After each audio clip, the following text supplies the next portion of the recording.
Yeah, none of these stories end now. That's interesting. There where we've... Actually, no, this... Yeah, it's a jump to Achi. So what... Where does this go? Where does this go if we just go down here again? Does it change at all? Or are we just gonna explode again? Completely surrounded. Because I know that the Kano route was giving us a jump to Stanley.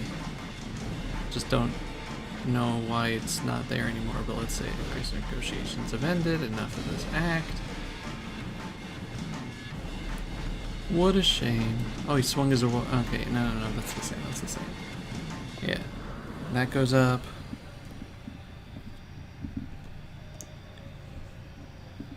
Everyone watched in dismay.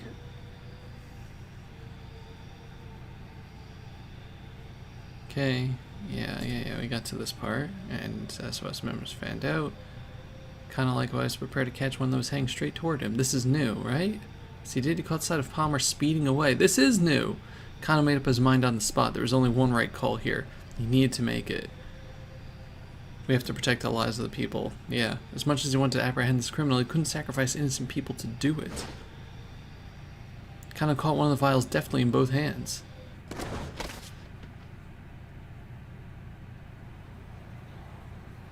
Carefully, he examined it for damage. Seeing the vial didn't appear broken, he let out a sigh of relief. Then he looked around for Palmer, but there was no sign of him. Damn it! The mastermind had gotten away, vanished without a trace. Amidst the frenetic crowd of the Scramble, a lone criminal could blend in an instant, becoming just another pedestrian. So why is this different? Why did he not choose to explode this time? I don't know. Trying to find him now would probably be a hopeless endeavor. Are we gonna keep out anyway, or was... No, that's another bad ending! Boo! Failed capture. Wait a minute, was I supposed to go after him? Okay, let's try that then. Need to make it. Okay, let's chase after Palmer. He had to chase after Palmer. It didn't matter if he didn't grab the vials. Something about the way this was playing out made Kano sure of it. Calling upon all his rugby training, he broke into a sprint. Deftly dodging through the crowd, Kano kept Palmer in sight. He would catch him. One way or another, he was going to bring this bastard down. Steadily, he gained on his quarry. Whoa! At last he drew within striking range, immediately dived into an expert tackle. He caught Palmer around their waist. Their bodies collided with violent force. Oh! Palmer went down flailing and hit the pavement hard. Even then, he tried to resist, but Kano straddled him and held him down. Tell me the password! Kano snarled. Kidnapper sneered triumphantly. You made the wrong choice. Wrong choice? The UA is out now. Now nobody could be saved. You just killed everyone in the city. No, Kano shot back. Nobody's gonna die. What makes you so sure of that? The way you fled the scene just now. If the virus had really been in those vials, you could never have hoped to escape infection. Running off on foot would be pointless. Palmer said nothing. Which means there was no virus in those vials. They were just a decoy in order to buy you time to escape. Now Palmer gritted his teeth and glared up at Kano. The look on his face confirmed the detective's hunch. Oh man. But more importantly, it was your eyes. You didn't have the eyes of a man who was putting his life on the line. My eyes? Who do you think you are, Sherlock Holmes? I know full well the look in a man's eyes when he's willing to die. Yeah, we saw that in Teteno. In the back of his mind, Kano replayed the moment when Teteno, doused in gasoline, had marched into the financial office to talk down a would-be arsonist. Now then, the password. Give it to me now. Kano tightened his grip on Palmer's collar, but the man just gazed back at him with an icy glare. Let me have Hitomi Osawa's blood. That was our original deal. Kano wasn't surprised. He'd known it wouldn't be easy to get him to talk. Maybe it really would be impossible to strike a deal without Kanon. But If getting her on the phone wasn't an option, Kano had to figure out something else. Sweat beaded on his brow as he cast about for ideas. Then he happened to catch sight of a car that had been overturned by an accident nearby.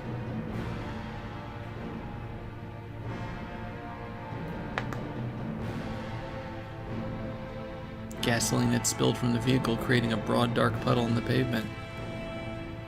Kano took out his handcuffs and cuffed Palmer's arm to his own. "Come with me." Jerking his captive back to his feet, Kano led him over to the car. Then, without hesitation, he sat down in the pool of gasoline. Yanking on the handcuffs, he pulled Palmer down beside him. Kano pulled a lighter from his pocket. Palmer snorted. "And just what's this supposed to be, huh?" "Tell me the password." "Or else what? You'll light the gas? You'll be burnt to a crisp yourself." "Yeah, probably." Kano heard the casual desperation in his own voice. "What the hell are you thinking?" A smile vanished from Palmer's face. Kano scowled down at him. "Even if I die, my friends will avenge me." Kano met Palmer's stare dead on. Palmer and Kano locked eyes, both refusing to back down. The scent of gasoline fumes filled the air around them. Kano knew the slightest spark could set off a massive fireball. Let's do it, let's do it.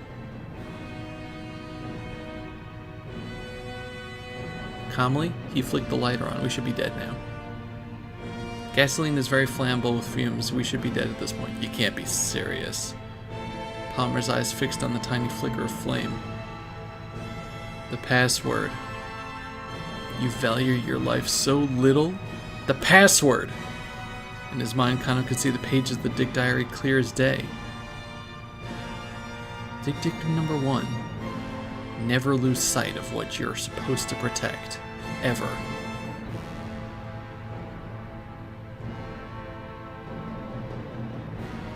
Palmer glared in defiance. Kano brought the lighter closer and closer to the gasoline. He could practically feel his own life growing shorter as his hand descended. And yet he felt no trace of fear. His body was numb, his senses strangely distant. Time seemed to slow, the world around him dissolved into a blur. He was surprised at how calm, how remote he felt, here in the midst of this life or death confrontation. And then, far in the depths of Palmer's eyes, he saw the barest hint of doubt. He fixed his gaze on that point of weakness and did not look away. Palmer's shoulders slumped perceptibly. Now, Kano was certain of it. This was a man who'd never put his life on the line before. Shizuo's words sounded in the back of his mind. You need a cool mind, but a fiery spirit. A detective without both of those is worth nothing. Let me go. Promise to let me go and I'll tell you. Is that your answer? I don't think you quite understand the situation here. Kano brought the flame still closer to the gasoline. Palmer's eyes went wide. No longer was he able to hide his trembling uncertainty. All right, I'll tell you. Just put that thing out. The password first. His voice a strangled snarl. Palmer gave him the password. Kano extinguished the lighter.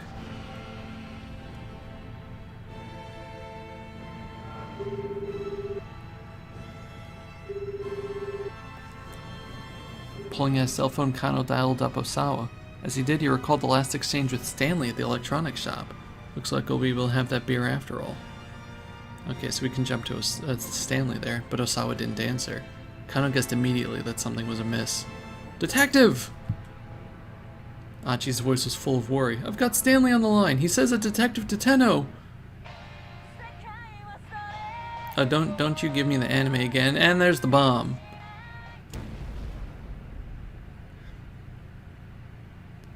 Is that sound from like a phone going off? And that's I guess so. It's the same thing as we had before, right? Kano didn't get to hear the rest of Achi's words. A thunderous blast hurled him to the pavement. Where'd the explosion come from? His lighter certainly hadn't set the gasoline ablaze. Kano hadn't been that clumsy. So what had happened? Only one possible answer came to mind. Palmer had blown himself up. But that only confused Kano further. His captive had already given up the password. What would prompt him to set off a bomb at this juncture? As he was losing consciousness, Kano continued to rack his brain. but he found no answers. It's very obvious that Palmer is not Alphard. That he's just another pawn, but Alphard didn't tell him that he has a bomb on his person. And there's another bad ending. Mysterious explosion. Palmer, yeah. Okay, so let's see. We can go over to Tenno over here. So now why don't we do that? Because we're not stuck anymore, as far as I know, anyway. Tenno's phone rang and picked up. Yeah. So we already saw this one. Were you able to break through safely? It was Detective Kajiwara. The man with the bananas has helped us out. That was you? Haha, now that was quite unexpected. I'm really happy Kajiwara helped us out here. I said this before, but yeah.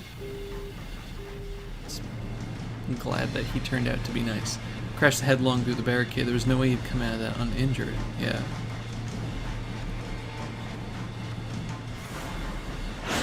Okay, so this is a keep out.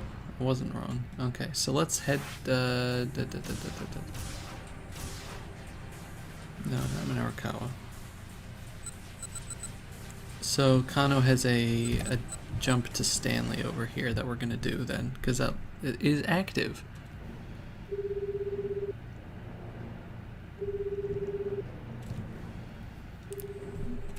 Okay.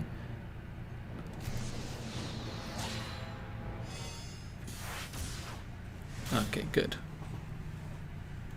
Back to the Stanley parable. Turning his attention back to the handbag, Stanley searched it more thoroughly and found a photograph tucked inside he'd overlooked on his first inspection. What the hell? He stared at the picture, swallowing the lump in his throat. It was a photo of Maria standing next to another young girl. There was something written on a marker on the back. Me and Kanan, 7:30. Stanley hurriedly flipped the photo back over and looked at it again. What does this mean? The girl in the photo with Maria looked nothing like the Kanan who'd been at Endo Electronics who had left with Maria and Tenno just a few minutes ago. Uh-oh. But if the girl they were working with wasn't Kanan, then who was she? And why does Maria think that that's Kanan then? No, no, no! Oh no! Stanley felt his blood run cold. No way. No way. Could she be? Was she Alphard? The more he thought about it, the more it all added up. Assuming Alphard was masquerading as Kanan, the whole sequence of events suddenly began to make sense. She was strikingly audacious and fiendishly clever, but she hadn't outmaneuvered them just yet. As luck would have it, they still had a chance to stop her. If she's actually Alphard, then she is an absolutely amazing actor, because she put herself like in all these situations. Then again, as like a master terrorist, that would make sense. She hadn't outmaneuvered them just yet. As luck would have it, they still had a chance to stop her, and at long last Stanley could see the outline of Alfred's plan. Oh my god. Her goal was to get the antiviral. But extracting the DDS from Atomi's blood wasn't enough. Okoshi Pharmaceuticals still had the drug at their laboratory. The antiviral's value came specifically from having a monopoly on it, which meant that in addition to obtaining the drug herself, Alphard also needed to destroy Okoshi's research facility. Okay, so I guess that part, that was the crux of her plan. The problem was finding a way to infiltrate those facilities. In all likelihood, Alphard's scheme went something like this. Have Maria Osawa kidnapped, then infected with the Uo virus. After that, eliminate Tanaka. Once Osawa learned that Maria had been infected with the virus, he was certain to use the antiviral on her. But he'd need his partner Tanaka in order to access the storage facility, and Tanaka was dead. That was why Alphard had been masquerading as Kanan. Kanan was Maria's friend and an expert at hacking passwords. If she could secure Osawa's trust, he would lead her into the research facility in order to carry out the hack. That's why Alphard, in the guise of Kanan, had saved Atomi's life repeatedly. Getting Atomi to trust her would likewise earn the trust of her father. There were still some finer details that remained a mystery. For instance, how was Alphard going to destroy the lab? Still, Stanley could look into that once he had her in custody. He needed to move quickly and stop her from ever getting into Okoshi Farm's facility. I fixed it. Daisuke approached Stanley and held out Maria's cell phone. Well, as best as I could at any rate. It would make sense because Kanan was the one that had suggested that Maria take Hitomi's place in the first place for the kidnapping scheme, and gave her the tracker, which never got used. But I wonder if that will have some sort of use coming up, or if it even, I guess it was so that they could find her and get her out at some point regardless. They didn't count on the amnesia probably, but it's that she could be found. But yeah, Kanan is the one that put her in the spot to get kidnapped. Well, as best as I could at any rate. It looks like I'll get a signal, but whatever data was on is all gone. I see. Stanley took the phone and put it in his pocket. He'd hoped he might be able to learn something useful from it, but luck evidently wasn't on his side. He was just going to have to go up against Alphard with what he already had. Now that he guessed what was really going on, Stanley went to talk to Kano. You need to go to the Scramble without me, he said. What? Kano was visibly shocked. Where's this coming from all of a sudden? Please, don't ask me to explain. Something else has come up and I have to see to it. Stanley hated having to do this. He wished he could explain everything, but if he made any unusual moves now, there was a risk that Alphard would pick up on it. It was better to keep his companions in the dark just in case. I understand, Kano said. Do what you have to and come back soon. I'm sorry, I wish I could tell you more. It's alright, I'll find a way to get by. Kano gave him the thumbs up. The sight brought back some painful memories. Up until just a few hours ago, Stanley had instinctively seen Kano as all too naive, and now he finally knew why. Finally, the final fight of finality! This time we mean it! Hello, Midnight, how are you doing today? Hope you're doing well.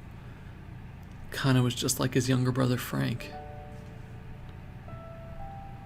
Oh boy.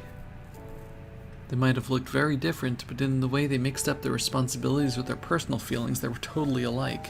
Stanley couldn't discount that naivete. In the end, it was all part of the human condition. Jack, are you really okay with this? Frank cast an anxious look at his older brother as they made their way onto the University of Chicago.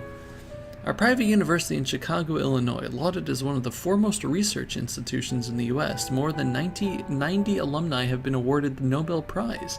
The school has made a number of major contributions to the world beyond simple academics, including the construction of the world's first artificial nuclear reactor, Chicago Pile 1, and the Chicago School of Economics, a school of economic thought that stresses monetarism.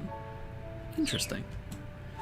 It's my responsibility to look after you, Stanley had told him. As long as you take your studying seriously, I'm all for it. Frank had been worrying about tuition costs as prepared for college. After losing their parents 5 years earlier, the two had struggled to get by. Yeah, but... Stanley set both hands on his brother's shoulders. Listen to me, Frank. You're my brother, and I care about you. I just want whatever you do to be something you can be proud of. All right, Jack, I hear you. And thanks. Kano, promise me one thing. What's that? Once this is all over, you'll go have a beer with me. Sure, all right. That's a promise now. Remember. Kano flashed him a grateful smile. In that smile, Stanley again saw a little something of Frank. I'm sorry I ever doubted you, Stanley. I want to ask his forgiveness forever now. Hurrying out of Endo Electronics, Stanley dialed up to Tenno as he ran along. We'll jump to Tenno in a minute. Listen carefully, your life may depend on it, he said as soon as Tenno picked up. He knew the detective wouldn't be able to respond openly since Alphard was right there with him. On the spur of the moment, Stanley devised a simple code for how he should answer yes or no. He told Tenno to respond with, "That's right," to mean yes, and "will do" to mean no. There was no time for anything more complex. Right now, Stanley just needed to stop Alphard from getting into the lab. He quickly explained his suspicions about Kanan. Tenno sounded distinctly unnerved. At any rate, Stanley said, you need to find a way to turn back without her realizing what's going on. Will do, Tateno replied. So he was going to head to the laboratory despite Stanley's instructions. Saving Maria is your top priority, isn't it? That's right. The detective's affirmation was firm. Alright then, guess I'll have to head that way myself. In the meantime, do not let her inside that lab. If we can turn back time...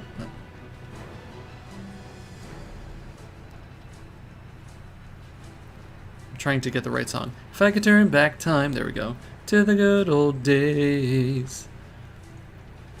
When the man was sang us to sleep, but now we're stressed out. That's right.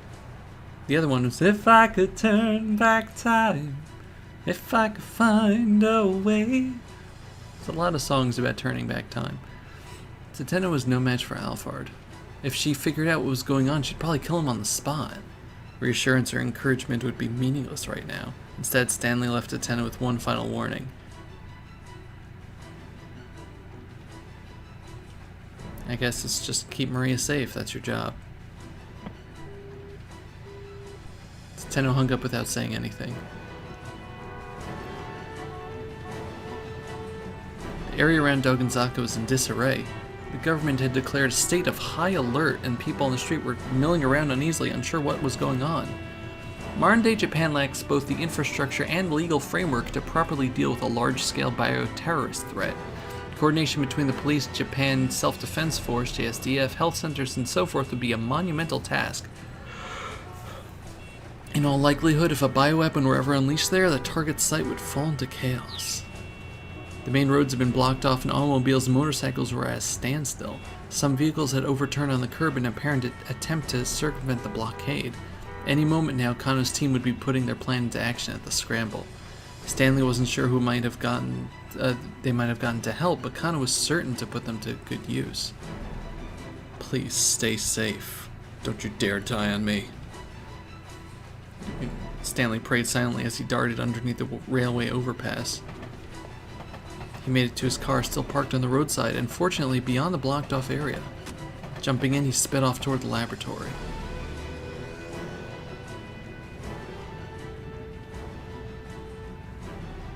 As he drove along, Stanley again tried to deduce Alphard's plan of action.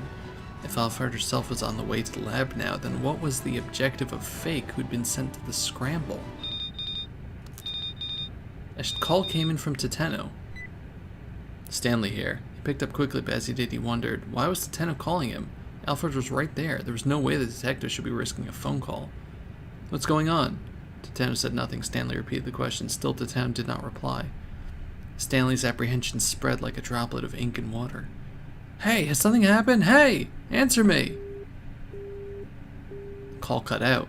Stanley hurriedly dialed Tateno's number, but he couldn't get through. Something had gone badly wrong. He was sure of it. Had he been too arrogant in thinking he might be a match for Alphard? His worries turned to the team at the Scramble. What if they had walked into a trap? Figuring that it would be too dangerous to call Kano in the midst of negotiations, Stanley instead dialed up Achi. There's a lot of jumps going on. Mr. Stanley? What's going on? To Stanley's relief, it sounded like things down at the Scramble had gone well enough, so he asked Achi to put him on the phone with Kano. Yeah, give me a sec, the young man said. Detective! Uh-oh! Stanley could hear Achi shouting on the other end. I've got Stanley on the line. He said that Detective Tateno... There was a sudden tremendous boom and then the call cut out. Stanley's jaw dropped. He felt his mind emptied out by despair. He opened his mouth, but he couldn't even bring himself to scream. All he could do was curse inwardly again and again. Stanley slammed his fist into the steering wheel as hard as he could. And he did it again and again, and again and again and again. He didn't stop even when his fists were marred with blood. We were too late.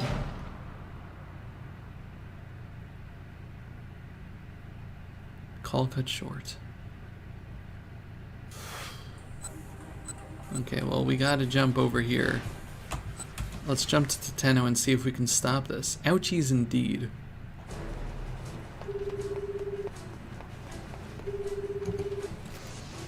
Okay.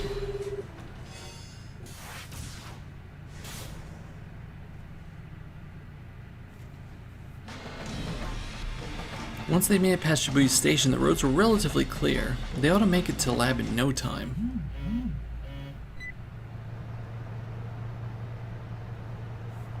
The phone rang again. It was Stanley. "What's going on?" he asked the American. "Listen carefully, your life may depend on it. I'm going to ask you some questions. If the answer is yes, say that's right. If it's no, reply with will do." For a moment, Tateno was bewildered. From the urgency in Stanley's voice, however, he realized this was some kind of emergency. "That's right," he said after a moment's thought, though to let Stanley know that he understood the code. "Is Kanan with you right now?" "That's right." "That Kanan is an imposter." Dun dun dun. Man, this game predicted Among Us several years beforehand also. Among Us didn't invent the word imposter, Dovey. We're getting tired of people making those... Shh, it's okay. It's okay. Tateno gripped his phone more tightly, hoping it would stop trembling in his hand. "It's her," Stanley said. "She's Alphard." The detective had to stifle a gasp of alarm. "I don't have time to fill you in on the details, but I got some pretty incontrovertible evidence. You need to turn back now." Tateno struggled to come to terms with what he just heard.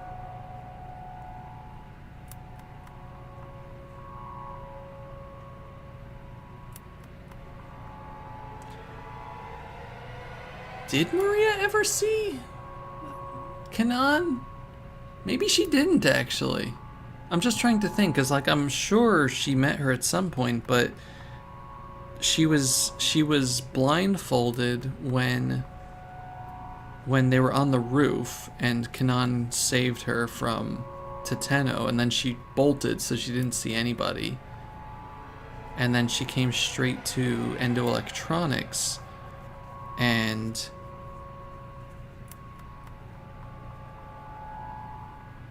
Kano and Kanan arrived later for that, and she collapsed before Kanan went into the room, didn't she? So she could never actually confirm to us that was Kanan. I guess so. Okay, he glanced at Kanan through the rearview mirror. She was holding Maria tightly in her arms. Was this really an act on her part? If so, why? There was only one possible reason. If Kanan really was Alphard, then she had only one goal. She was pretending to help Maria in order to get into the lab, or she would be able to steal the antiviral. But wait, hold on.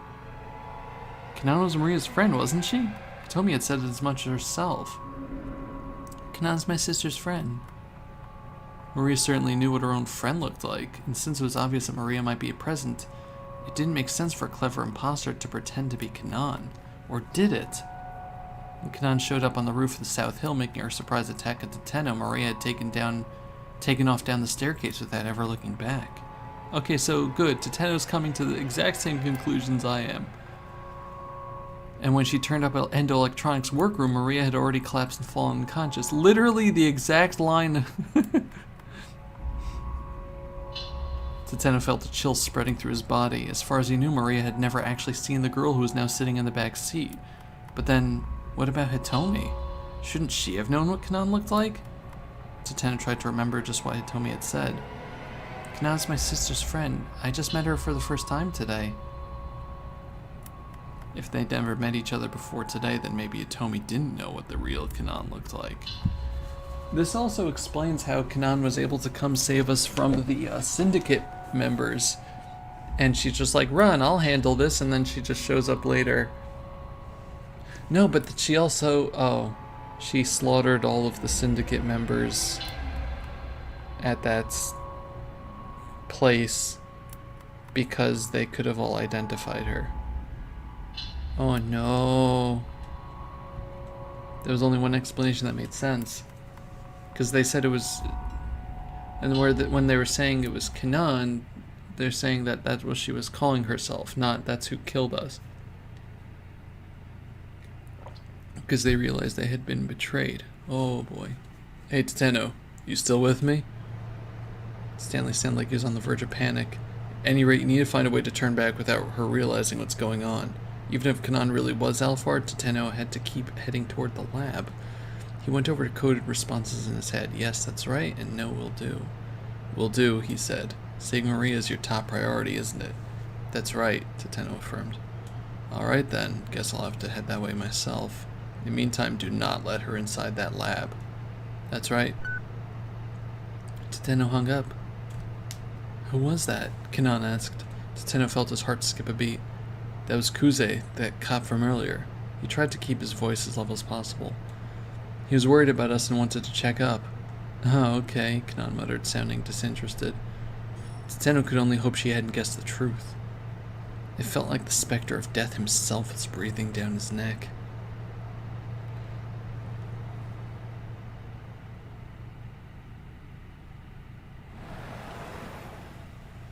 At last, the minivan arrived at Akoshi Pharmaceutical. Tateno pulled up at the front gate and got out of the vehicle. Off to one side of the entrance was an intercom for contacting the security room. I'm assuming you've already heard the details from the director, Tateno barked into the intercom. Open up. We haven't heard anything from Director Osawa, security guard spat back. And moreover, the laboratory is currently on lockdown. I'm sorry, but not even Director Osawa is allowed inside. That's ridiculous! Tateno scowled at the intercom in frustration. Then, a car came racing toward him along the street. The sound of screeching brakes filled the air as the vehicle skid to a halt, and then Kenji Osawa jumped out from the driver's seat. Maria! Osawa rushed over to Tateno, then to Maria where she lay in the minivan. He looked carefully at his daughter's face. Oh, thank goodness. She still hasn't gotten symptomatic. Mr. Osawa, why aren't people being allowed into the laboratory? Osawa tilted his head. They're not? Tateno explained what the guard had said. That's ridiculous. Osawa immediately called the security guard in the intercom. He got the same story. You gotta be kidding me, Osawa raged. I'm the lab director here. The security guard wasn't hearing it. Sorry, sir. These orders come from Mr. Makino. No. So am I just supposed to sit out here and watch my daughter die? Tateno racked his brain for other ideas. Maybe they just have to climb the gate and break their way in?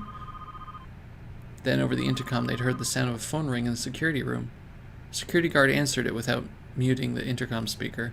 His voice was faintly audible. He sounded rather deferential. Who in the world could he be talking to? Before Tateno could muse further, the gate suddenly opened. I wonder if it's I. Huh? Why? Tateno and Osawa looked at one another in surprise. I have a message from Director Osawa from Mr. Makino, security guard said. For Makino? Osawa huddled over the intercom and had a brief sotto voce exchange with the guard. What was that all about? Tateno asked. It would seem that my wife was able to pull some strings for us. Wow, she did. After Osawa left home, I had a change of heart. Even if it meant losing everything, she decided she wanted to save Maria's life. Although Maria was not Ai's real daughter, it turned out that the time they'd spent living together had sowed the first seeds of a familial bond. Wow. Maybe it'll be alright for them in the end. Osawa smiled uncomfortably. Tateno didn't have time to wonder what that might mean. Had the lock been opened for us as well? He asked. The smile disappeared from Osawa's face. No. She wasn't able to do anything about the final layer of security. I see. Well, let's regroup inside for now. Very well, Osawa said. By the way, who's going to be hacking the password? I am, Kanon replied. Ah, so you're Kanon. We should get you to the laboratory then. Osawa began to lead the way inside. Kanon followed. If Kanon really was Alphard, Tateno couldn't let her into that lab. But without getting that lock open, there was no way of getting Maria the antiviral she needed to survive. What was the right call? Should he still pretend to be in the dark and let Kanon try and hack the password? Let's wait for Stanley. They couldn't go anywhere until Stanley got there. Tateno knew exactly what he needed to do. What's the matter? Osawa turned and cast a look of confusion at Tateno and Kanon, both of whom had stopped in their tracks. Oh, we're about to die. We'll wait out here, Tateno said. But, I mean, isn't Kanon gonna hack the password? There's been a slight change of plans. Go ahead and wait for us at the lab, Director. Alright. But we don't have much time before Maria develops symptoms. I'll be inside. Please don't keep me waiting too long. With Maria in his arms and a worried look on his face, Osawa hurried through the gate and disappeared from view.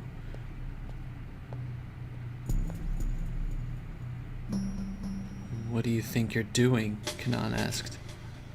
Stiffening as Tateno nudged the barrel of his gun against her spine. You're Alphard, aren't you? I have no idea what you're talking about. It's no use trying to play dumb. Stanley found proof I'm dead. Yep, before he finished speaking, Kanan seemed to disappear from view. Uh-oh. She cartwheeled away at blinding speed, too quick for Tateno to keep a beat on her. By the time she'd righted herself, she'd already drawn a gun of her own. Abruptly, he found himself facing her in a stare-down, weapons aimed at one another. Then Kanan's phone rang and she reached to answer it. "Don't move!" Tateno roared. "Did you forget the plan? That might be Hitomi calling."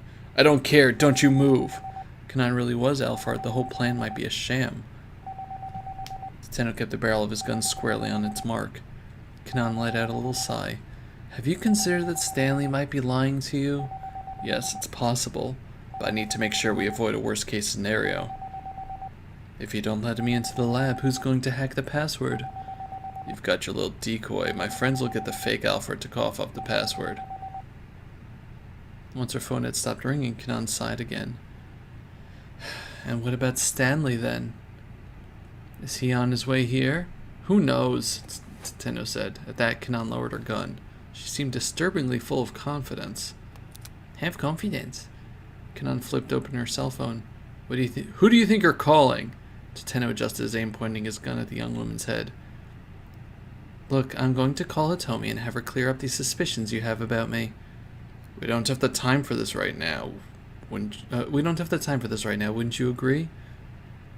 Kanan stared back at Tateno's cell phone in hand, waiting for his reply. "Doesn't matter what Hitomi says, I trust my own judgment, or stop. This is the sort of nonsense we don't have time. This is the sort of nonsense we don't have time for right now." So what she's doing is that she's not calling Hitomi, she's calling the bomb. Kanan shook her head, then put her phone away. "If you're really Alphard, then you don't actually need to hack the password," Tateno said. "I'm guessing you've already gotten it from Tanaka, which means you'll be able to get your hands on the antiviral as soon as you get into that lab." Kanan didn't so much as flinch. "The only thing stopping you is the antiviral still in Hitomi Osawa's body. Possessing the antiviral and having a monopoly on it are two very different things. You want to eliminate Hitomi, that's why you lured her down to the Scramble. Am I wrong?" "If that's true, then how am I planning on getting rid of her? Using this so-called substitute Alphard or something?" "Yes, that's right." Tateno couldn't be certain. But he couldn't think of any other way. Kanan let out a laugh. "You don't know the first thing about Alphard," she said.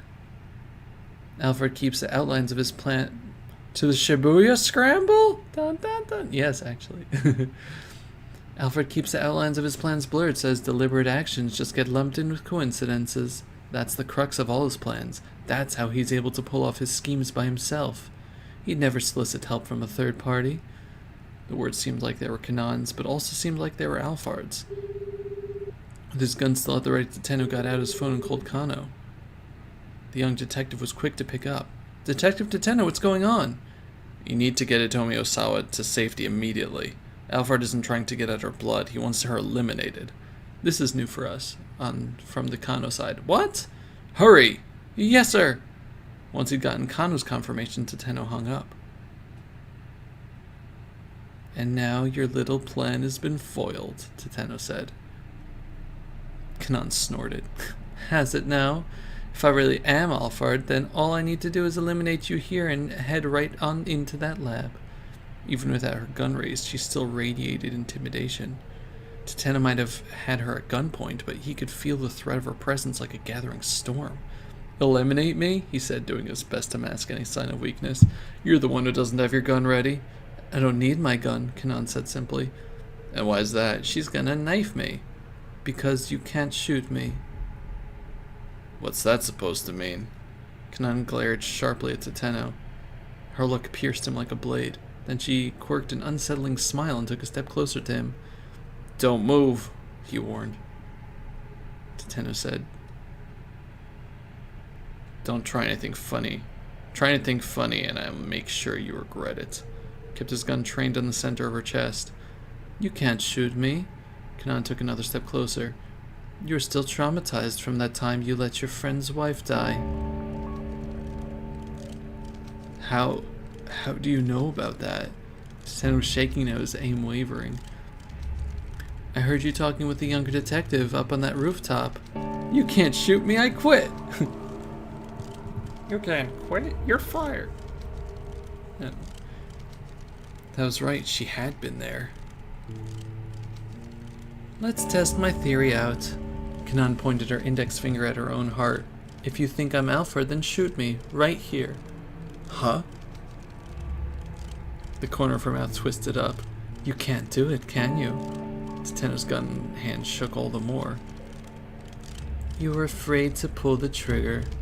It was as if her words were a spell that she was casting over him. You can hardly even stand the thought of pointing your gun at someone. Tenno shook his head violently back and forth, but he couldn't get Kanan's words out of his head. Just keep Maria safe, that's your job. That's what Stanley had said, and he was right. Don't hesitate. Don't think. This was Alphard. A sadistic terrorist. He just needed to trust himself and pull the trigger. Pull it! There was a hard, visceral sound. Gastric fluids rushed up to Tenno's throat. He pitched forward onto his hands and knees and vomited on the spot. The sensation of pulling the trigger. The recoil in the wake of the shot. It was exactly as it had been all those years ago. Hi, Fury. You missed a lot. I'm sorry. We found out who Alphard is. He never wanted to fire a gun again. At this point, he'd probably never be able to.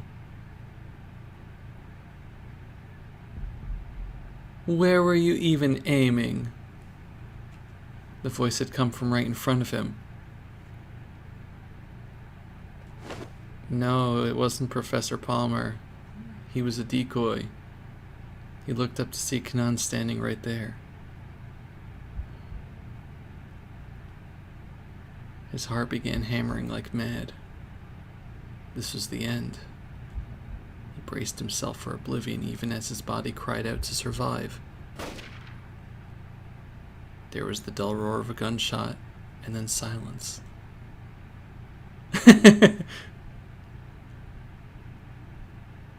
One last shot.